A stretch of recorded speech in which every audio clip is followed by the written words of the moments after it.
تم اپنے بھائی سے مسکرا کے مل لو، اللہ تمہیں صدقے کا اجر عطا کر دے گا۔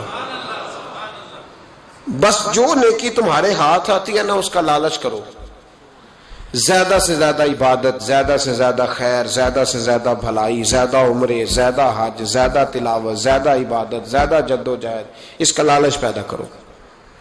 اس کی حضور نے حوصلہ افزائی فرمائی، زیادہ خیر بانٹو، زیادہ خیر، زیادہ کام پہ۔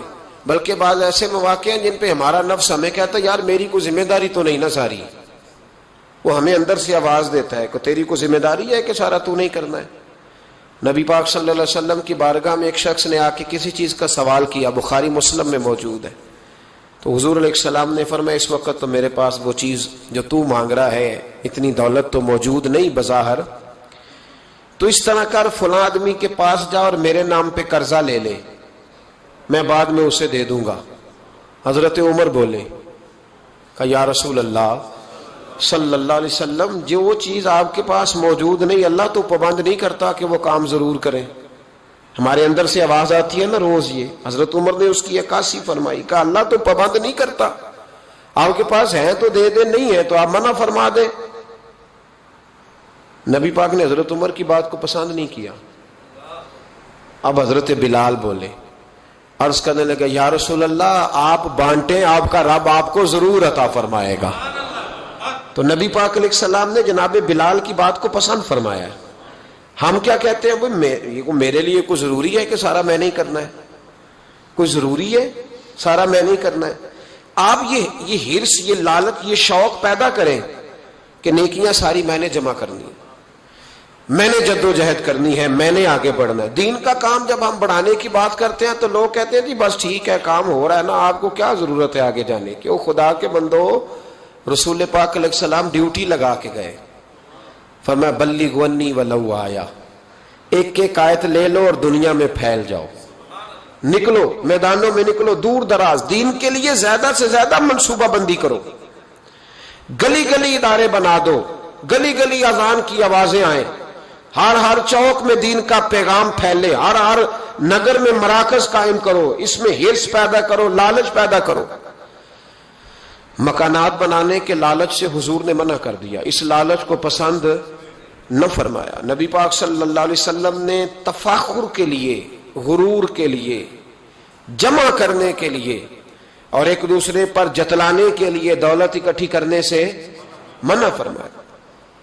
ایک شخص گزر رہا تھا تو بڑی تیزی سے گزرا نبی پاک صلی اللہ علیہ وسلم کے سامنے سے۔ حضرت ابو درداء رضی اللہ تعالیٰ عنہ کہتے ہیں ایک صحابی نے کہا دیکھو کتنا چست ہے، کاش یہ چستی دین کے لیے ہوتی۔ تو نبی پاک علیہ الصلوۃ والسلام نے فرمایا اگر یہ اپنے بچوں کی روزی کمانے کے لیے جا رہا ہے تو پھر بھی اللہ کے رستے میں ہی ہے، اگر یہ ماں باپ کی خدمت کے لیے جا رہا ہے روزی کمانے تو پھر بھی اللہ کے رستے میں ہے۔ تو حضور نے فرمایا اگر اس لیے جا رہا ہے کہ میں ذرا دوسروں سے دولت زیادہ جمع کر لوں تو پھر فرمایا یہ شیطان کے رستے میں، یہ پھر دین کے رستے میں۔ وہ جو تفاخر ہے نا ہمارے ہاں دوڑ لگی ہوئی ہے، دولت ہی دولت، اس لالچ کو پسند نہیں کیا۔ یہ طمع ہے، یہ دوڑ ہے، یہ انسانی خواہشات کا وہ سمندر ہے جو کبھی پر نہیں ہوتا، یہ وہ طلب ہے جو کبھی پوری، یہ وہ نشہ ہے جس سے انسان کبھی سیر نہیں ہوتا۔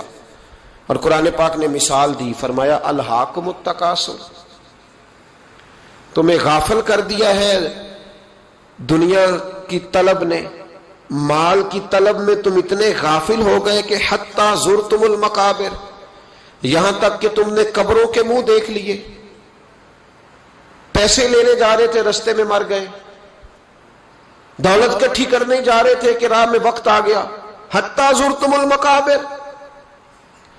اتنا تمہیں گمراہ کر دیا، اتنا تمہیں غافل کر دیا دولت جمع کرنے کے لالچ نے کہ تم قبروں تک پہنچ گئے۔ آخری وقت آیا ہے لیکن ابھی تک دولت کی ہوس ختم نہیں ہوئی۔ آپ یقین کریں لوگوں کے پاس جو پیسہ ہے، لوگ بیچارے اس پیسے کو دیکھ بھی نہیں سکے ساری زندگی، وہ بینکوں میں پڑا تھا اور بینکوں میں ہی پڑا رہ گیا، اس کو دیکھ نہیں پائے۔ اتنی جائیدادیں جمع کرنی تھی، ان جائیدادوں میں کبھی وہ وقت گزار نہ پائے۔ ان سے تو ان کے مزارے اچھے، جنہوں نے کم از کم ان زمینوں میں وقت تو گزارا، وہاں رہ تو سکے وہ، لیکن دولت کا نشہ روز بروز لوگوں پہ چڑھتا جا رہا، روز بروز۔ میرے نبی پاک علیہ السلام نے ایک فتنے سے اپنی امت کو آگاہ کیا، یہ فتنہ تھا، حضور نے آگاہ کیا، فرمایا اپنے دل کا جائزہ لے لو، کہیں تم تو ایسے نہیں، بخاری مسلم ہے، آگاہ کیا۔ حضور فرمانے لگے انسان جیسے جیسے بوڑھا ہوتا ہے نا، دو چیزیں اس میں جوان ہوتی ہیں۔ یہ پہلے حضور کیوں یہ باتیں بتاتے تھے؟ اس لیے کہ ہم جائزہ لے لیں کہ ہمارے اندر تو نہیں یہ فتنہ۔ جیسے جیسے بوڑھا ہوتا ہے دو چیزیں جوان ہوتی ہیں۔ یا رسول اللہ صلی اللہ علیہ وسلم وہ کون سی؟ فرمائے ایک اس کا دل کرتا ہے سارا زمانہ مجھے پوچھ کے چلے، میری عزت کرے، وہ سمجھتا ہے کہ اب ہر آدمی مجھ سے پہلے پوچھے۔ اور دوسرا فرمایا جیسے جیسے بوڑھا ہوتا ہے اس کے اندر دولت کا لالچ بڑھتا جاتا ہے، اس کی ذمہ داریاں کم ہو رہی ہیں، پر اس کا وہ لالچ، وہ ہوس، وہ نشہ وہ اتر نہیں رہا، یہ تباہ کر دیتا ہے۔ یہ قیدی ہے شخص جو دولت کا پجاری ہے، یہ قیدی ہے، یہ ختم نہیں ہوگا۔ حضرت عیسیٰ علیہ السلام کی ایک بات نے نا رستہ بڑا کھول دیا۔ آپ کیا سمجھتے ہیں یہ دولت مند لوگ آزاد ہیں؟ توجہ ہے میری بات پر؟ دولت مند لوگ آزاد ہیں تو قیدی ہیں۔ ان کو تو اپنوں کے رشتے ان کے ساتھ ذات کے نہیں ہوتے، جیب کے ہوتے۔ ہمیں اپنی قدر کا اس دن پتہ چلے گا جس دن دولت سے علیحدہ ہو کے کھڑے ہوں گے، پھر پتہ چلے گا ہماری قیمت کیا ہے۔ جیب کے رشتے اور ہوتے ہیں، ذات کے رشتے اور ہوتے ہیں۔ میرے عزیز جناب عیسیٰ علیہ السلام کا ایک فرمان رستے کھولتا ہے۔ آپ فرمایا کرتے تھے دنیا کی دولت کو اپنا آقا نہ بنانا، ورنہ یہ تمہیں گمراہ کر کے غلام بنا لے گی۔ اسے کبھی بھی اپنا آقا، کچھ لوگوں کا دین ایمان سب کچھ معاذ اللہ دولت بن گئی، سب کچھ بے قدراں کچھ قدر نہ جاتی، کیتی خوب تسلی ہو۔ ایک درویش نے شکوہ کیا، کہتا میں دین بتاتا رہا پر لوگوں نے میری قدر نہ کی، میرے ساتھ کھڑے دنیا دار کی قدر کی۔ بے قدراں کچھ قدر نہ جاتی، کیتی خوب تسلی ہو۔ اے دنیا دار پجاری زر دے، کتیاں دے گل ٹلی ہو۔ بک بک روسن اکھیاں ویکھنا، ویکھ حویلی کلی ہو۔ تے کوچ نصیر اساں جدوں کیتی پہ جانی تھر تھلی ہو۔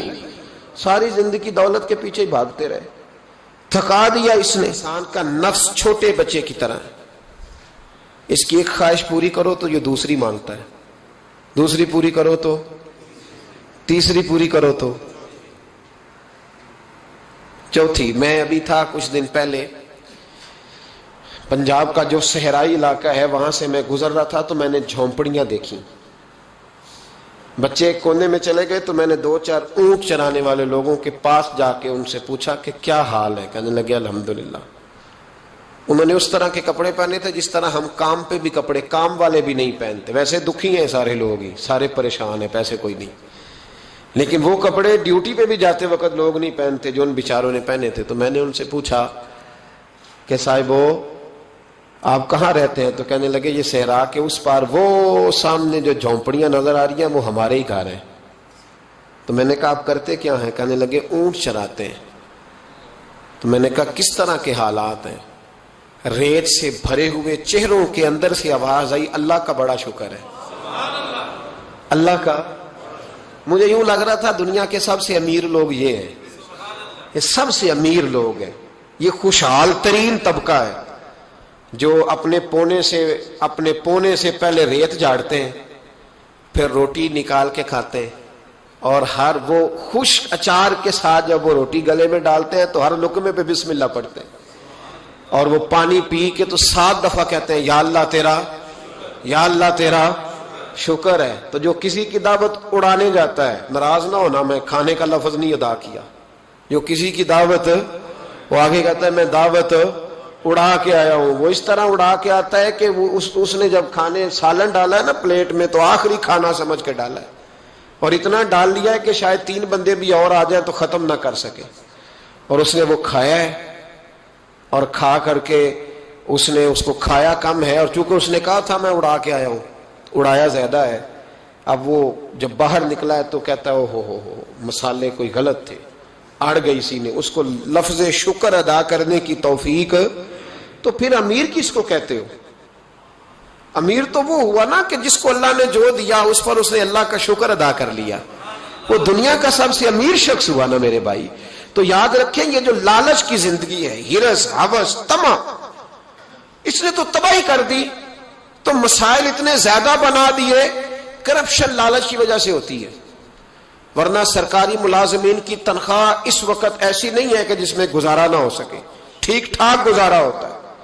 اسمبلی کے ممبران کے پاس اتنے الاؤنسز ہیں کہ آپ سوچ نہیں سکتے۔ آپ کے ملک کا جو سابقہ وزیر اعظم ہوتا ہے اس کے پاس اتنی سہولیات ہوتی ہیں کہ شاید 50-30 لوگوں کی سرپرستی کر کے ان کو پال سکتا ہے، اس کے باوجود کرپشن ہے۔ بھوک کی وجہ سے نہیں ہے، لالچ کی وجہ سے۔ سود کا بازار کیوں گرم ہے؟ بھوک کی وجہ سے، لالچ کی وجہ سے۔ وہ جس آدمی نے سود پر پیسے دیے مالدار تھا نا، تبھی سود پر دیے، تو کس لیے دیے اس نے؟ لالچ ہے۔ اس ملک میں معاذ اللہ تعالیٰ جو جسم فروشی تک کے دھندے ہیں وہ کس لیے ہیں؟ لالچ کی وجہ سے۔ لالچ گناہ کا دروازہ کھولتا ہے، لالچ جھوٹ کا دروازہ کھولتا ہے، کرپشن کا دروازہ کھولتا ہے۔ لالچ جو ہوتا ہے وہ ہر گناہ کی جڑ بن جاتا ہے۔ لالچ نہیں کرے زندگی میں، لالچ آدمی کو اندھا کر دیتا ہے، لالچ لوگوں کو بے ایمان کر دیتا ہے، لالچ سے دھوکے کا بازار گرم ہوتا ہے۔ لالچی انسان دوسرے انسانوں کے لیے مسائل پیدا کرتا ہے، ہرس کی، ہوس کی، طمع، اور یہ کئی قسم کا ہے لالچ۔ ایک پیٹ کا لالچ ہے، صبح ناشتے کے ٹیبل پر بیٹھ کر لوگ دوپہر کی روٹی کی منصوبہ بندی کرنے لگ جاتے ہیں، بھئی ابھی تو کھائی ہے، ٹھہر جاؤ، مل جائے گی، دوپہر بھی آئے گی تو اللہ تمہیں بھوکا نہیں رکھے گا۔ لیکن وہ لالچ ہے، اب یہ کھانا ہے، اب تھوڑی دیر کے بعد وہ کھانا ہے۔ اب آپ یہ چلے جائیں بازاروں میں تو پہلے ہوٹل مسافروں کے لیے بنتے تھے، اب مسافروں کے لیے بنتے ہیں ہوٹل؟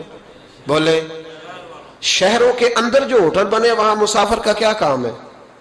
حالانکہ یہ قوم غریب ہے۔ ایک طرف وہ آدمی ہے جو سڑک پہ کھڑا ہو کے منت کر رہا ہے کہ میری اماں بیمار ہے تو دوائی کے پیسے کوئی نہیں، اور ایک وہ ہاسپٹل ہے جس ہاسپٹل کے بنانے کے لیے ایک بیڈ پہ ایک بیڈ اور 4 مریض ہیں۔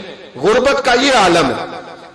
اور دوسری جانب ہوٹل کی پارکنگ میں کھڑا کرنے کے لیے گاڑی جگہ کوئی نہیں۔ یہ کون سا معیار ہے؟ یہ وہ لالچ ہے، ہمارے روٹی کا وہ لالچ ہے جو ہمیں گھر میں بیٹھنے نہیں دیتا۔ یہ کھانا ہے، اب کل یہ کھانا ہے، اب پرسوں وہ پھر اسی طرح اگلی بات میں زیادہ کھول کے بیان نہیں کر سکتا۔ ایک شہوت کا لالچ ہے، شرمگاہ کا لالچ ہے۔ بس ایک جملہ کہہ کے آپ آگے بڑھ جاؤں گا، یہ بھی ایک دکھ ہے، کسی وقت دل کرتا ہے، پر کیا کریں، پبا کجا کجائی مرہم کجا کجا، بڑا زخمی جگر ہے اس مسئلے میں بھی۔ میں جب اعداد و شمار دیکھتا ہوں تو پاگل ہو جاتا ہوں۔ بس ایک بات کہتا ہوں اور آگے گزر جاتا ہوں۔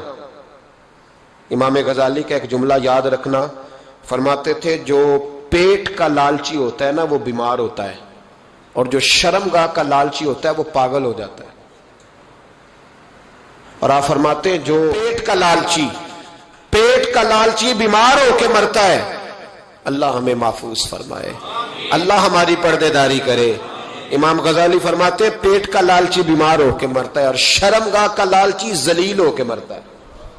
وہ ذلیل ہوتا ہے زمانے میں، وہ ذلیل ہو کے مرتا ہے۔ جو شرمگاہ کا لالچی گندا ہے گھر میں بیوی ہونے کے باوجود، یہ بھی ایک لالچ ہے، یہ بھی ایک ہرس ہے، ہوس ہے، طمع ہے، جو لوگوں کی پوری نہیں ہوتی۔ اسی لیے تو برائی کے اڈے قائم ہوئے، اسی لیے تو برائی کے اڈے قائم ہوئے۔ تو بھائی یہ لالچ مال کا جب ہوتا ہے۔ اور ایک بات اور، امام فخر الدین رازی نے ایک نئی اس پہ جرح فرمائی ہے، اس عنوان پر ایک اور عنوان انہوں نے باندھا ہے۔ یہ امام صاحب کی بات ہے، میری نہیں۔ امام صاحب فرماتے ہیں لالچ امیروں میں بھی ہوتا ہے، اور لالچ جی آپ فرماتے ہیں کہ غریب تانا دیتے ہیں کہ دیکھو یہ امیر کتنا لالچی، حالانکہ ہوتے خود بھی لالچی ہے، ان کا ہاتھ نہیں پڑا کسی جگہ پہ، اس لیے دوسروں کو تانا دے رہے ہیں۔ گچھا ہاتھ نہیں آیا تو انگور کھٹے، کہتے ہیں وہ کتنا لالچی ہے، دیکھو اتنی بڑی دکان ہے پھر ایک اور کھول لی، حالانکہ خود بھی بڑا لالچی ہے، لیکن چونکہ کسی جگہ سیٹ نہیں ہو پایا، کسی گچھے تک اس کا ہاتھ نہیں پہنچا تو دوسروں پہ تانا زنی کرتا ہے۔ امام صاحب فرماتے ہیں کہ غریب بھی لالچی ہوتا ہے، امیر بھی لالچی اور آپ فرماتے ہیں لالچ کا تعلق نہ زبان سے ہے نہ مال سے ہے، لالچ کا تعلق دل سے ہے. تو غریب تھا نہ زنی نہ کرے، ذرا اپنے دل پر نظر ڈالنے کہ اگر تیرے ہاتھ کو چیز آتی تو جانے دیتا تھا. اگر تیرا دل کہتا ہے کہ میں نے قابو کر لینی تھی تو پھر دوسرے پہ تانا نہ ڈال. میرے نبی پاک صلی اللہ تعالی علیہ وسلم نے مثال ارشاد فرمائی. حضور علیہ الصلوۃ والسلام فرمانے لگے انسان کہتا ہے مالی مالی مالی، میرا مال میرا مال میرا مال. یہ نبی پاک کا فرمان ہے اور بخاری مسلم کی صحیح حدیث ہے. فرمایا انسان کہتا ہے میرا مال میرا مال، اور پھر بیوی کو بھی کہتا ہے گھر تیرا نہیں گھر میرا ہے. بچوں سے جھگڑا ہو جائے تو کہتا ہے نکال دوں گا کان سے پکڑ کے، گھر تمہارا نہیں گھر میں. کہتا ہے نا ساری زندگی میرا مال، اور پھر دوبارہ 3 دفعہ حضور نے بیان فرمایا. نبی پاک فرمانے لگے نہیں بھائی، تیرا ایک مال وہ ہے جو تو نے کھا لیا اور پہن لیا، اور ایک تیرا مال وہ ہے جو تو نے صدقہ کر کے آگے کے لیے جمع کرا لیا، وہ تیرا جمع ہو گیا. فرمایا وہ جو تیسرا مال ہے وہ تیرا نہیں، وہ جو تجوری میں بند ہے وہ مال تیرا، وہ جو بینک میں پڑا ہے وہ پیسے تیرے. تیرا ایک مال وہ ہے جو تو نے کھا لیا اور پہن لیا، وہ سیدھا ہو گیا، اور ایک وہ ہے تیرا اصل مال جو تو نے صدقہ کر کے آگے کے لیے باقی وارثوں کا ہے، وہ تیرا، وہ تو کسی کے مال کا محافظ ہے. بلکہ ایک اور حدیث کنز المال میں بڑی خوبصورت ہے. نبی پاک صلی اللہ علیہ وسلم نے نا صحابہ کے ساتھ جب بات کرتے تھے تو مثالوں سے بات کرتے تھے تاکہ انہیں سمجھ آ جائے. میرے محبوب کا انداز یہ تھا کہ بہت پڑھا لکھا آدمی بھی حضور سے فیض حاصل کرتا تھا، اور جس بیچارے کو الف با تا سا بھی نہیں پڑھنا آتا تھا وہ بھی نبی پاک سے پورا فیض حاصل کرتا تھا. خوشی ہوئی ہے نا آپ کو بات سن کے؟ میری طرف دیکھیں. اقبال نے حضور کی شان کو بیان کیا، کہنے لگے تیری نگاہ ناز سے دونوں مراد پا گئے. اقبال کہنے لگے تیری نگاہ ناز سے، تیری نگاہ ناز سے دونوں مراد پا گئے. عقل غیاب و جستجو، عشق حضور و اضطراب کا محبوب جو عقل کے پلندے لے کے آیا تھا تو نے اسے بھی فیض دیا ہے، اور جو جنون کی وادی لے کے آیا تھا میرے محبوب اسے بھی تیرے کرم سے فیض ملا ہے. تو حضور مثال دے کے سمجھاتے تھے، عام آدمی کے ذہن میں بات اتر جاتی تھی. نبی پاک نے مثال دی. کنز المال میں حضرت ابو درداء رضی اللہ تعالیٰ عنہ سے حدیث موجود ہے. حضور علیہ السلام فرمانے لگے بھائی ایک بندے کے 3 بھائی تھے. مثال دیکھنا اور ذرا سمجھانے کا انداز دیکھنا میرے حبیب کا. کریم رسول صلی اللہ تعالی علیہ وسلم فرمانے لگے اس کے 3 بھائی تھے. اس کے انتقال کا وقت آ گیا. اس نے ایک بھائی سے پوچھا بھائی میں تو دنیا سے جا رہا ہوں، تو میرے ساتھ کیا کرے گا؟ اس نے کہا میں نے تیرے ساتھ کیا کرنا ہے، بس جیسے ہی تو فوت ہو جائے گا تیرا رستہ اور ہے میرا رستہ اور ہے. تو نبی پاک علیہ السلام نے صحابہ سے فرمایا اس بھائی کے بارے میں تمہارا کیا خیال ہے؟ کہا حضور یہ تو بالکل سلام کے قابل بھی نہیں، اس سے تو اتنا سا بھی تعلق نہیں رکھنا چاہیے، جو فوت ہوتے ہی کہہ رہا ہے کہ تیرا رستہ. سمجھ آ رہی ہے میری بات؟ خوش ہو کے بیٹھے اور غور سے سنے. کہا تیرا رستہ اور ہے اور میرا رستہ. تو صحابہ کہنے لگے حضور اس سے سلام دعا بھی نہیں رکھنی چاہیے، کوئی تعلق نہیں، بھاڑ میں جائے یہ بھی کوئی بھائی ہے. کہتا ہے ختم ہوتے رشتے بھی ختم. نبی پاک علیہ السلام نے فرمایا پھر اس نے دوسرے بھائی سے پوچھا کہ یار میں تو دنیا چھوڑ رہا ہوں، تو میرا بھائی ہے، تیرا میرا رشتہ ہے، اب تو بتا میں اگر مروں گا تو میرے ساتھ کیا کرے گا؟ تو اس نے کہا بھائی میں تیری تیمارداری بھی کروں گا، جب تو فوت ہو جائے گا میں تیرے غسل کے ساتھ بھی شریک ہوں گا، لوگوں کے تجھے کفن بھی پہناؤں گا، اپنے کندھوں پہ تجھے سوار کر کے قبر تک لے جاؤں گا، دفن میں بھی شریک ہوں گا، جنازہ بھی پڑھوں گا، تیری قبر پہ مٹی بھی ڈالوں گا، لیکن پھر ساری دنیا واپس آئے گی تو میں بھی آ جاؤں گا. نبی پاک فرمانے لگے اس بھائی کے بارے میں کیا خیال ہے؟ عرض کی یا رسول اللہ صلی اللہ علیہ وسلم یہ پہلے والے سے تو بہت بہتر ہے، پہلے والے سے تو بہت بہتر ہے، تیمارداری بھی کر رہا ہے، غسل کفن بھی کر رہا ہے، جنازے میں بھی شریک ہو رہا ہے، جنازے کو کندھا بھی دے رہا ہے، دفن میں بھی شریک ہے. حضور فرمانے لگے اب اس نے تیسرے سے پوچھا کہ میں اگر دنیا سے جاؤں گا تو میرے ساتھ کیا کرے گا؟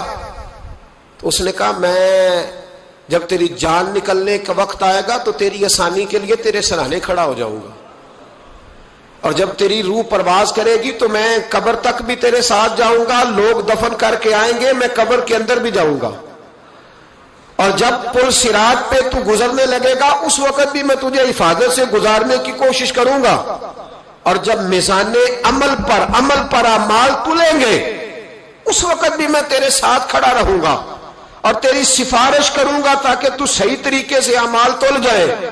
اور وہ بھائی کہنے لگا میرے بھائی جب تجھے شدید پیاس لگے گی تو تیرے لیے پانی کا بندوبست کرنے کی کوشش کروں گا، تو میرا بھائی ہے، میں تجھے تنہا نہیں چھوڑوں گا، اتنی دیر تیرے ساتھ رہوں گا جب تک تو جنت میں داخل نہیں ہو جاتا۔ تو میرے حبیب پاک علیہ السلام نے اب صحابہ سے پوچھا، حضور فرمانے لگے اس بھائی کے بارے میں تمہارا کیا خیال ہے؟ تو صحابہ کہنے لگے حضور باقی دونوں کو چھوڑ دینا چاہیے، تعلق کسی کے ساتھ رکھنا چاہیے جو قبر میں بھی جائے، میزان عمل پر بھی جائے، میدان محشر میں بھی ساتھ جائے، پل صراط پہ بھی ساتھ جائے، جنت میں داخلے کے وقت بھی ساتھ جائے، اسے لے جانا چاہیے۔ تو حضور نے فرمایا اب سنو میں تمہیں سمجھانا کیا چاہتا ہوں۔ یا رسول اللہ فرمائیے، فرمایا وہ جو پہلا بھائی تھا نا جس نے کہا تھا مرتے ہی تیرا میرا تعلق ختم، وہ تمہارا مال ہے، جب تم دنیا سے چلے جاتے ہو تو فوری طور پر مال سے تمہارا تعلق۔ اور بھائی ناراض نہ ہونا، بیٹیاں بیٹے بڑا پیار کرتے پر اماں مر جاتی ہے تو پہلے بالیاں اتارتے، ہاں میں نے دیکھا ہے، سونے کی بالیاں پہلے اترتی ہیں، بڑا پیار ہے ان کو، رو رہے ہوتے ہیں پر بیٹے پہلے جیب میں ہاتھ ڈالتے ہیں، شناختی کارڈ سنبھالتے ہیں کہ وہاں بینک میں بھی جانا ہے، وہاں وراثت کا انتقال بھی درج کرانا ہے، بڑا پیار کرتے ہیں پر پہلے دیکھتے ہیں تیرے بٹوے سے کیا نکلا۔ تیرا مال اسی وقت وارثوں کے قبضے میں چلا جاتا ہے، سن اور یاد رکھ۔ اللہ کے حبیب علیہ السلام فرمانے لگے وہ جو بھائی کہہ رہا تھا نا کہ میں قبر تک تیرے ساتھ جاؤں گا، پھر جیسے دنیا واپس آئے گی میں بھی آؤں گا، فرمایا وہ تیرے رشتہ دار ہے، وہ تیرا بھائی ہے، تیرا بیٹا ہے، تیرا دوست ہے، تیرے تعلق والا ہے، وہ قبر تک جاتا ہے پر قبر میں نہیں جا سکتا۔ تو محبوب فرمانے لگے وہ جو تیسرا تھا نا جو کہتا تھا جنت میں داخل کرا کے آؤں گا، وہ تیرا نیک عمل ہے، وہ تیرا نیک عمل ہے، فرمایا اس کے ساتھ تعلق مضبوط کر، وہ تیرے دکھوں کا ساتھی، تیری پیاس کا ساتھی، تیری پریشانی کا ساتھی، تیرے پل صراط کا ساتھی، تیرا چھوٹا عمل بھی، چھوٹے سے چھوٹا عمل بھی قیامت میں اللہ کی بارگاہ میں تیری سفارش کرے گا اور کہے گا یا اللہ اس نے نماز پڑھی تھی اسے جنت میں داخل کر دے، اس نے روزہ رکھا تھا اسے جنت میں بھیج دے۔ تو محبوب فرمانے لگے اس سے تعلق مضبوط کر جو تیرا پل صراط کا بھی دوست ہے۔ یہ مال کا تو لالچ کرتا ہے، حالانکہ تیرے مرتے ہی مال تو کسی اور کا ہو جائے گا، کسی اور کا ہو۔ عقل منداں دا کام نہ ہی دل دنیا تے لانا، اس ووٹی کئی خامد کیتے جو کیتا سو کھانا۔ اس کے تو یہ تو کبھی کسی کی اور کبھی کسی کی، اس کی زمین اور کل زمین، اس ووٹی کئی خامد کیتے جو کیتا سو کھانا۔ تو بھائی یاد رکھ لیں اور سمجھ لیں نبی پاک صلی اللہ تعالی علیہ وسلم۔ باقی اگر آپ لالچ کریں گے تو لالچ پورا کبھی بھی نہیں ہوتا۔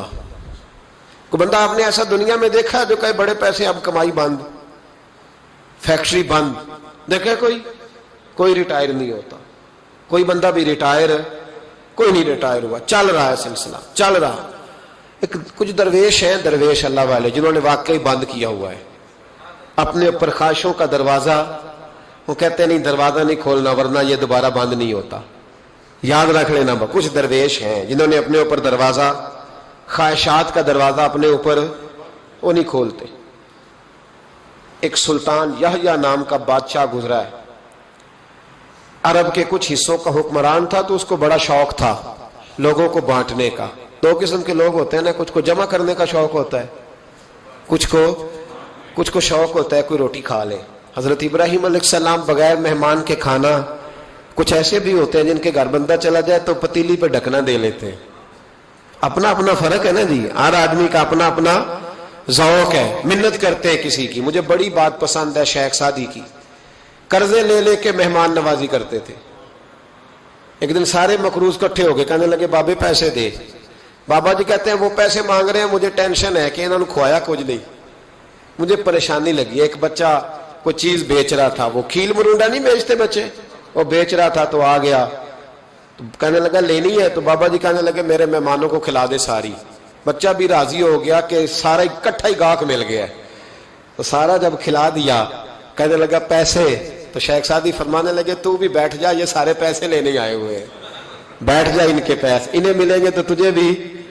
تو بچہ رو پڑا، رویا، کہنے لگا میں تو یتیم ہوں، 4 بہنیں چھوڑ کے آیا ہوں، اماں کی دوائی بھی لے کے جانی، مجھے تو پیسے چاہیے۔ بچہ رویا تو شیخ سعدی کا ایک مرید آیا، اس نے لا کے نظر پیش کی، کہ حضور یہ نذرانہ ہے، 400 دینار لایا۔ تو حضرت سعدی نے سب کو دیے، بچے کو بھی دیے، سب لوگ چلے گئے۔ تو ان قرض لینے والوں میں سے ایک بندہ سمجھدار تھا، حضرت سعدی کے پاس آ کے کہنے لگا بابا سمجھ نہیں آئی، ہم برسوں سے لینے آ رہے تھے، مل نہیں رہے تھے، کتنے مہینوں سے مانگ رہے ہیں، نہیں مل رہے تھے، آج فٹافٹ مل گئے۔ تو شیخ سعدی بزرگ تھے نا، تو بزرگوں والی بات کر گئے، کہنے لگے تم میں رونے والا کوئی نہیں تھا نا، پوری مجلس میں ایک بھی رونے والا ہو تو سب کا کام بن جاتا ہے۔ رونے والا عاشق دا کم رونا توڑا، اے بنا رویو نہیں منظوری، بنا رویو نہیں منظوری تے بنا رویو نہیں منظوری، عاشق سدا ہی روندا رہندا، پاویں وصل ہوئے تے پاواں دوری کا۔ رونے والا ایک آ گیا ہے تو سب کا کام بن گیا ہے۔ تو کچھ لوگوں کو شوق ہوتا، بادشاہ کو، سلطان یحییٰ عرب کے کچھ حصوں کا بادشاہ تھا، شوق بڑا تھا لوگوں کو کھلانے پلانے کا، بڑا شوقین تھا، بڑا بانٹتا تھا، اور کئی دفعہ معاذ اللہ اس پر فخر بھی کرتا تھا جو نہیں کرتا، تکبر سے بھی کہتا تھا بڑی جائیدادیں آؤ جس نے لینا ہے، تکبر بھی کرتا تھا معاذ اللہ جو نہیں کرنا چاہیے تھا۔ ایک دن جامع مسجد کے باہر کھڑے ہو کے نا بانٹنے لگا، کوئی فقیر آیا تو ایک مٹھی بھر کے شرفیاں دے دی، کسی کو سونا دے دیا، کسی کو چاندی دے دی۔ ایک درویش بابا جی کونے میں بیٹھے ہوئے، اسی کسی دے کچھ بھی نہیں لگ دے، کوئی ضرورت نہیں، کونے میں بیٹھے۔ آپ یقین کریں، آپ تھوڑا سا رخ ادھر کریں، دنیا پیچھے پیچھے ہو جاتی ہے، اگر آپ پیچھے بھاگیں گے تو آگے دوڑ کے بھاگے گی۔ یہ مزاج ہے قوم کا، کسی کا حال پوچھ لیں وہ بگڑ جاتا ہے، کہتا ہے مجھ سے کوئی کام ہوگا تبھی تو پوچھا ہے، اور آپ چپ کر جائیں، خاموش ہو جائیں، یہ بھی بڑی مصیبت ہے کہ پیار کر لیں تو اس کا بھی نقصان دیکھنے میں آتا ہے، کہتے ہیں پتہ نہیں میرے اندر کیا لالچ ہے، کیا خوبی ہے جس وجہ سے مجھ سے اتنی محبت ہو رہی ہے۔ وہ بابا جی کونے میں توجہ ہی نہیں کی، جب توجہ نہ کی تو سلطان کی توجہ خود بخود ہو گئی۔ سلطان یحییٰ کہنے لگے بابا کوئی قابل توجہ آدمی ہے، سب لوگ لائنوں میں لگے ہوئے بھاگ رہے ہیں، بادشاہ آیا ہے، یہاں تو شادی پہ کھانا کھل جائے تو بڑے بڑے امیروں کا پتہ چل جاتا ہے کہ بننے کیا لگا ہے، کہتے پتہ نہیں دوبارہ چھوٹے گوشت کی ٹرے آئے گی کہ نہیں آئے گی، اور اتنا سارا رکھ لیتے ہیں کہ لمان والحفیظ، بڑے بڑے امیروں کے پول کھل جاتے ہیں، پتہ چلتا ہے کتنے تگڑے امیر ہیں۔ تو جب اس نے کہا شرفیاں، سونے، ہیرے، جواہرات، تو جو نہیں تھے فقیر وہ بھی لائنوں میں لگ گئے، لیکن وہ فقیر پھٹے پرانے کپڑے، سانو تخت ہزارے دی لوڑ کیے، نالے کی لگے شہر ببول دے نال، اسی اپنی بال کے سیکنے، سانو کی لگے کسی اور دے نال۔ اور اقبال نے اس کی تشریح کی، اقبال کہنے لگے ہوا گو تند و تیز ہے لیکن چراغ اپنا جلا رہا ہے، ہوا گو تند و تیز ہے، تیز ہوا میں چراغ نہیں جلتے، ہوا گو تند و تیز ہے لیکن چراغ اپنا جلا رہا ہے، وہ مرد درویش حق نے جس کو عطا کیے ہیں انداز خوش روانہ، فرماتے ہیں جسے اللہ نے بے نیازی دے دی، لالچ سے دور کر لیا، وہ کسی کی پرواہ، وہ اپنا چراغ جلاتا ہے، اپنی مٹی پہ چلنے کا سلیقہ سیکھو، سنگ مرمر پہ چلو گے تو پھسل جاؤ گے۔ وہ بابا بیٹھا ہے تو بادشاہ کہنے لگا اسے بھی بلاؤ، بابے کو بلایا، کہنے لگا تجھے کچھ نہیں چاہیے؟ بابا کہنے لگا چاہیے تو بڑا کچھ، پر تجھ سے نہیں چاہیے۔ کہا کس سے چاہیے؟ فرمایا اس سے چاہیے جو دے کے حساب نہیں پوچھتا، بغیر حساب دیتا ہے، اس سے چاہیے۔ کہنے لگا نہیں، دروازہ کھلا، تو بھی لے لے۔ بابا کہنے لگا میں لے تو لوں پر تو دے کچھ نہیں نہ سکتا۔ بادشاہ کو غصہ آیا، اکڑ تھی، تکبر تھا، کہنے لگا تو کیوں نہیں میں دے سکتا، تو سوال کر۔ تو بابے نے ساتھ والے فقیر سے لکڑی کا کالا پیالہ پکڑا، ہوتے نا فقیروں کے پاس مانگ، لکڑی کا کالا پیالہ، تو کہا لو دے دو کچھ۔ اس نے فوری طور پر سونے کی اشرفیاں مٹھی بھری اور لکڑی کے پیالے میں ڈالی۔ اب جب پیالے میں ڈالی تو کڑ کڑ کی آواز تو آئی، پر پتہ نہیں وہ کدھر گئی ساری اشرفیاں۔ دوسری مٹھی ڈالی تو پھر کڑ کڑ کی آواز آئی، پر اشرفیاں کدھر گئی کوئی پتہ نہیں چلا۔ تیسری، چوتھی، پانچویں، بابے کا پیالہ خالی کا خالی، 2 دفعہ بھی، 4 دفعہ بھی۔ یہ بادشاہ لوگ ضدی ہوتے ہیں، مانتے نہیں جلدی، کیونکہ انہیں کسی نے بتا دیا ہوتا ہے نا سارا کچھ تم ہی ہو، اڑ جاتے۔ ہاں جو جس منصب پہ بھی بادشاہ ہوتا ہے اڑ جاتا ہے۔ اس نے کہا میں بھی ضدی ہوں، پیالہ بھر کے چھوڑنا ہے۔ ایک بوری منگا لی، دوسری منگا لی، تیسری منگا لی۔ بابا خوش ہے، مطمئن ہے، چلو ڈالو، تم نے کہا تھا ملیں گی. اب وہ مٹھی ڈالتا، کبھی اشرفیاں، کبھی ہیرے، کبھی چاندی، پر پتہ نہیں کدھر جاتی. بالآخر آہستہ آہستہ بیک ہونے لگ گیا. وزیر کہنے لگا بادشاہ پیچھے سے بوریاں ختم ہو گئی ہیں، اب نہیں منگانے لگیں گی، پیچھے کوئی چیز بھی نہیں، ختم ہو گیا سارا کچھ. انسان کسی کو کیا دے سکتا ہے؟ کیا ہاں وہ انسان بڑا نوازتے ہیں جن کے پاس خزانے بھی اللہ کے دیے ہوئے ہوتے ہیں، وہ نوازتے ہیں لوگوں، وہ نوازتے. کہا تو کیا دے سکتا ہے؟ بادشاہ جب تنگ آ گیا نا بادشاہ، تو گھوڑے سے نیچے اتر آیا اور بابے کے پیروں میں بیٹھ کے کہنے لگا بابا یہ پیالہ ہے کس بلا کا نام؟ نیچے کون سا کنواں ہے کہ جو کنواں جو نیچے گراتا ہی جاتا ہے اور جو بھرتا ہی نہیں ہے؟ تو اب بادشاہ کا ہاتھ رکا تو بابے نے پیالہ چھوڑ دیا اور بڑا قیمتی لفظ کہا. بابا کہنے لگا بادشاہ یہ انسانی خواہشات کا پیالہ ہے، یہ انسان کی خواہشوں کا پیالہ ہے، یہ لالچ کا پیالہ ہے، یہ کبھی بھر سکتا. انسان کبھی کہتا ہے یا اللہ اپنا مکان دے دے بڑا راضی ہوں، اسے اپنا مل جاتا ہے، پھر کہتا ہے نہیں سوسائٹی میں ہونا چاہیے. پھر سوسائٹی میں اللہ دیتا ہے تو کہتا ہے 5 مرلے کا چھوٹا ہے. اس کے نفس کا پیالہ کبھی بھرتا. نبی پاک علیہ السلام نے فرمایا تھا اس خواہش کے پیچھے نہ لگنا جو تمہیں نئی خواہش میں ڈال دے. کوئی نہیں سمجھ آئی بات کیا؟ بڑی بات کر دی حضور نے ایک جملے.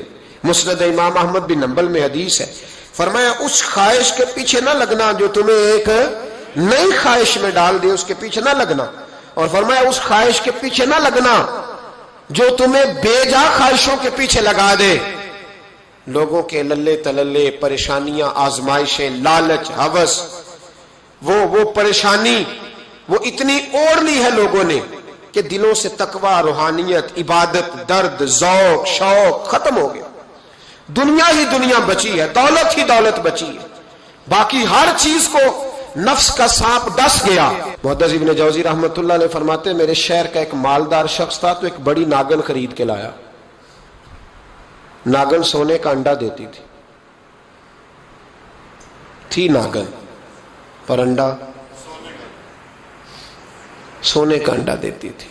اس کے بال بچوں نے بھی، ایک ہی بیٹا تھا، بیوی تھی، انہوں نے کہا ابا ناگن ہے، اس کا کام ڈسنا ہے، تو خیال کر. کیا کہا تھا حضرت سلطان بہو نے؟ کھارے کھو کدی مٹھے نہیں تھیندے، پاویں سہ منا گڑ پائیے تے سپاں دے پت کدی میتھ نہیں تیندے، پاویں چولیاں دودھ پیائیے. اس کی فطرت میں ڈسنا ہے. تو یہ ڈسے گی، بات ختم ہو گئی. کہا نہیں، سونے کا انڈا دیتی ہے. رکھ لیا گھر میں. بکری رکھی ہوئی تھی، پالتو بکری. بکری کو ناگن نے ڈس لیا، بکری تڑپ کے مر گئی. بیوی اور بیٹا کہنے لگے خیال کر، بکری کو ڈس لیا نا اس نے کہا بکری کتنے کی؟ کہا 6 دینار کی. سونے کا انڈا کتنے کا؟ کہا 50,000 دینار کا. تو کہنے لگا چھوڑو، انڈا تو مل رہا ہے نا، اگرچہ ناگن ہے، انڈا تو آ رہا ہے نا. کچھ دنوں کے بعد گھر میں گھوڑا رکھا تھا، گھوڑے کو ڈس لیا، تڑپ کے مرا گھوڑا. اس کو پھر سمجھایا بیوی اور بیٹے نے کہ بس کر دے، یہ ناگن ہے، یہ ڈسے گی. اس نے کہا گھوڑا کتنے کا؟ کہا 20 دینار کا. تو انڈا کتنے کا؟ 50,000 دینار کا. تو چھوڑو، گھوڑا مرنے تو نیا لے آئیں گے. اللہ اکبر. ایک نوکر گھر میں رکھا تھا جانوروں کو چارہ ڈالنے کو. اچانک اس نے چارہ جو اٹھایا تو اندر وہ ناگن بیٹھی تھی. اس نے ہاتھ پہ ڈسا، غریب نے چیخیں ماری، چیخیں. پر غریبوں کی چیخیں لوگوں کو سنائی نہیں نہ دیتی. غریبوں کی چیخیں لوگ دروازے بند کر لیتے.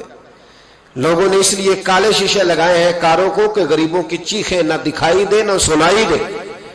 ناگن نے ڈسا، چیخنے لگا نوکر. لیکن غریب کا خون بھی سستا ہوتا ہے نا، اس کا سارا وجود زہر سے پھٹ گیا. لیکن مالک کو ترس نہ آیا، کہنے لگا نیا ملازم آ جائے گا. اب بیوی اور بیٹے نے پیروں میں بیٹھ کے سمجھایا کہ بس کر دے، اس کو چھوڑ دے کہیں یا مار ڈال، یہ ناگن ہے. اس نے کہا پاگل ہو گئے ہو، کبھی سونے کا انڈا دیکھا ہے؟ سونے کا انڈا دیتی ہے. وقت گزرنے لگا، چند مہینے سکون کے گزرے، لوگ بات بھول گئے. ایک دن سویرے سویرے کمرے سے ماں کے رونے کی آواز آئی، اور جب اماں چیخی خامن دوڑا تو کہنے لگی لے تیرے سونے کے انڈے بچ گئے. اور وہ دیکھ میرے بیٹے کو ڈس کے بستر سے اتر گئی ہے. وہ دیکھ میرا اکلوتا بیٹا. ابھی بیٹے کو اٹھا کے طبیب کے پاس لے جانے ہی لگے تھے, وہ اپنے گھر کے دروازے تک پہنچا تھا کہ جناب اسرائیل پہلے تشریف لے آئے. اب جب واپس آیا, بیٹے کا جنازہ بڑا مشکل ہے باپ کے لیے اٹھانا, بڑا مشکل ہے, بڑا مشکل. رونے لگا, چیخنے لگا. ایک بیٹا وہ بھی پردہ کر گیا, جنازہ اٹھا, لوگ اس کو دفن کرنے کے لیے نکلے تو ماں نے بھی سارا سامان سمیٹا. ماں نے بھی واپس آ کے کہنے لگا تو کہاں جا رہی ہے؟ کہنے لگی اس ویڑے میں, اس صحن میں میرے بیٹے کی موت ہوئی, یہاں سونے کے انڈے بچے پر میرا بیٹا نہیں بچا. میں نے اس آنگن کو کیا کرنا ہے جس میں سونا تو پڑا ہو پر بیٹا ماں پکارنے والا ہو ہی کوئی نہ. میری تو ساری آرزویں اجڑ گئی, تیرے لالچ نے ہر چیز تباہ کر دی. کہنے لگا میں اسے مار ڈالوں گا, نکال دوں گا. کہا اب کیا فائدہ, تو ختم ہو گئی بات. بے قدراں کچھ قدر نہ جاتی, کیتی خوب تسلی ہوں, دنیا دار پجاری زر دے, کتیاں دے گل ٹلی ہوں, اب کیا فائدہ. بی بی نکلی تو شخص چوک میں آیا, ڈنڈا لیا, ناگن کو مارا. اور ابن جوزی فرماتے ہیں وہ پاگلوں کی زندگی بسر کرتا تھا, اس کے دائیں بائیں سونے کے انڈوں کا ڈھیر لگا ہوتا تھا. اور وہ لوگوں کو کہا کرتا تھا میرے جیسے لالچی نہ بننا, میرے پاس نہ بیوی بچی, نہ بچے بچے, نہ گھر بچا, نہ کوئی وفادار بچا. ہاں میرے پاس دولت بچ گئی. آج لوگوں نے دولت بچائی, دولت بچائی, دولت سگا بھائی علیحدہ کر دیا, بہن سے ملاقات ترک کر دی, یہ پیسے مانگتی ہے. لوگوں نے ہر رشتہ ناتا توڑ دیا, دولت بچائی. دولت میرے رسول پاک صلی اللہ تعالی علیہ وسلم نے فرمایا ہر امت کو ایک فتنہ ملا, آزمائش آئی, میری امت کا فتنہ مال ہے, مال, اس سے بچنا, یہ فتنہ ہے, تمہیں آزمائش میں ڈال دے گا. لالچ کے پجاری بن کر لوگ جگہ جگہ گلی گلی گھومتے, لالچ کے پھندے گلوں میں ڈال کے لوگ پھانسی کے قریب چلے گئے. لالچ کا لبادہ اوڑھ کر لوگ بہروپیے بن گئے. لوگ عقیدتوں کو, محبتوں کو, دین کو, مذہب کو بھی دولت کے نام پر تولنے لگے ہیں. خدا را واپس لوٹو. یہ لالچ نے نہ ہمارا کوئی رشتہ دار چھوڑا, نہ تعلق چھوڑے. زندگی اکٹھے رہے دو بھائی, اکٹھے رہے, ایک دوسرے کے بچوں کو کبھی علیحدہ نہیں سمجھا. لیکن جیسے ہی دولت آئی تباہی کر گئی, تباہی. میں ایک شخص کے جنازے میں شریک تھا, جنازے میں, تو میں نے اسے کہا تیرے چچا کے بیٹے کہاں ہیں؟ تو کہا وہ نہیں آئے. میری کبھی ملاقات ہوئی تو میں نے کہا چچا کا جنازہ کیوں نہیں پڑھا؟ کہنے لگے چھوڑ دو, قابض تھا, غاصب تھا, ساری جائیداد پہ قبضہ کر گئے, اس قابل تھا جنازہ پڑھا جائے. میں دیر تک سوچتا رہا کہ یار حد ہو گئی, لوگ دولت کی خاطر اتنے دور ہوئے کہ جنازوں سے بھی رہ گئے. قرآن بول پڑا الہاکم التکاثر حتی زرتم المقابر, فرمایا تمہیں غافل کر دیا دنیا جمع کرنے کے لالچ نے, یہاں تک کہ تم قبروں میں چلے گئے. قناعت اختیار کرو. یہ نفس کا دروازہ خود بند کرنا ہے, خود اس کو بند کرو گے تو بچو گے, ورنہ یہ پریشان کرے گا, یہ تکلیف دے گا, یہ آزمائش میں رکھے. فقط دولت بچے گی اور کچھ بھی نہیں بچے گا, کوئی شے نہیں بچے, فقط دولت. اس کو بند کرو. ایک حدیث پاک میں میرے محبوب پاک علیہ السلام نے ساری بات کو سمیٹ دیا. حضور فرمانے لگے لالچ کرو گے تو ذلیل ہو جاؤ گے, اور اللہ کے دیے پر قناعت کرو گے تو اللہ تمہیں عزتیں عطا فرما دے گا. تو سمجھ لے جسے اللہ نے عزت دی ہوئی ہے نا, ہاں اسے کسی نہ کسی قناعت کی بدولت ہی اللہ نے دی. قناعت اختیار کرے, قد اونچا ہو جائے, صبر کرے, حوصلہ کرے, اللہ کی رضا پر راضی رہنا سیکھے. زندگی میں کبھی لالچ نہ کرنا. زندگی میں ہمارا تو بہن بھائی سے بھی لالچ شروع ہو گیا, ہمارے تو رشتے لالچ کی بنیاد پر, تعلق داریاں لالچ کی بنیاد پر. بتائیے جس نے بیٹے اور بیٹی کا رشتہ لالچ کی بنیاد پر کیا ہے تو وہ بہو بیاہ کے لایا ہے, داماد لایا ہے کہ یا پیسہ بیاہ کے لایا ہے؟ تو رشتے ناطے ہر چیز کی بنیاد جب لالچ, یا تو پیری مریدی لالچ کی بنیاد پر, وہ فلاں آدمی فلاں کا مرید ہوا تھا تو وارے نیارے ہو گئے تو تم بھی جاؤ بھئی, یہ رشتہ بھی اب لالچ کی بنیاد پر ہوگا. حضرت میاں شیر محمد شرف پوری رحمت اللہ علیہ کے پاس ایک شخص نے آ کے کہا حضور میں فلاں آدمی کا مرید ہوا, پہلے ایک کارخانہ تھا میرے 3 ہو گئے. فرمانے لگے تیرا تو بیڑا گرک کر دیا اس نے, چاہیے تھا تیری پچھلی دنیا داری سے جان چھڑاتا, تجھے اس نے اور دنیا دار بنا دیا. یہ کو تیرے ساتھ خیر خائی کی ہے, چاہیے یہ تھا کہ تجھے دنیا سے علیحدہ کرتا. یہاں پیر بھی وہی کامل ہوتا ہے جس کی پھونک لگی اور بارے نیازیں ہو جائے، پیسے ہی ختم نہ. اس کو لوگ سمجھتے ہیں کامل مرشد. سن لے غوث اعظم جیلانی فرماتے کاملیت وہی ہے جو نبی پاک نے سکھایا ہے. حضور کے صحابہ جب نبی پاک کے غلام ہوتے تھے تو سب سے پہلے انہیں تجارت میں نقصان